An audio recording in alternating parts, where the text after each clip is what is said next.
Printing.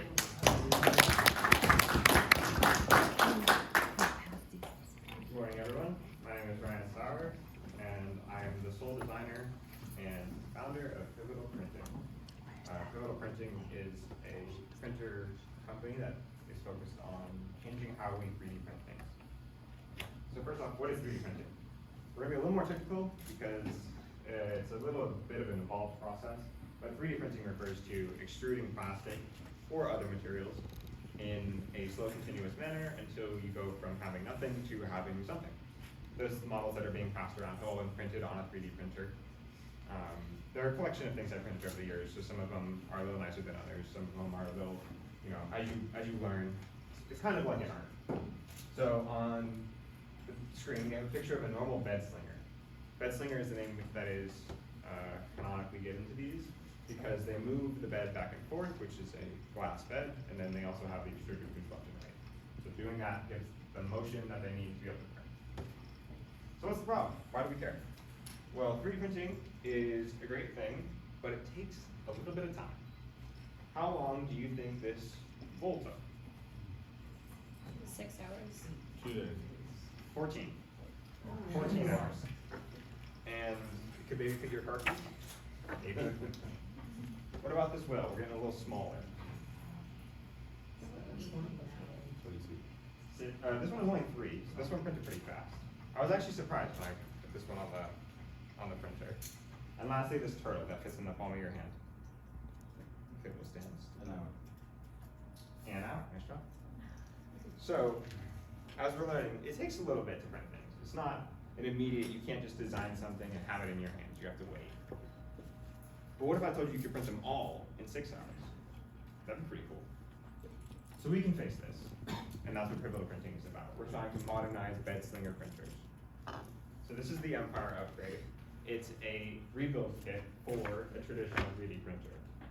Now, rebuild kit may seem scary, but there's reasons for this, and we'll get into those. But first, we're going to do a little bit of math, just a little bit. Oh, first we're going to talk about what it is. So instead of a bed slinger, this is a core XY. So a core XY means that the nozzle can move in all directions.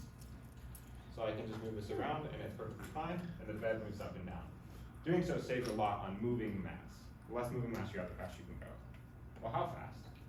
Well, we're able to go 3 times faster with the exact same stored energy. Pretty cool. Now, when you get into accelerations, things get a little sloppy, so we're just going to focus on what we can see. And what we can see is that when I print one of these, the table does not move very fast. Also, I'm going to pull this out real quick. It's stuck. Sorry about that. I just wanted to have it printing while I was talking. So the table's not going to move very much while that prints. It'll print in 5 minutes or so. So why are we upgrading older units? Why not buy new ones? Well, older printers are slow, but they're really there. They have all the stuff. They just don't do it well. Well, how about we just buy a new one?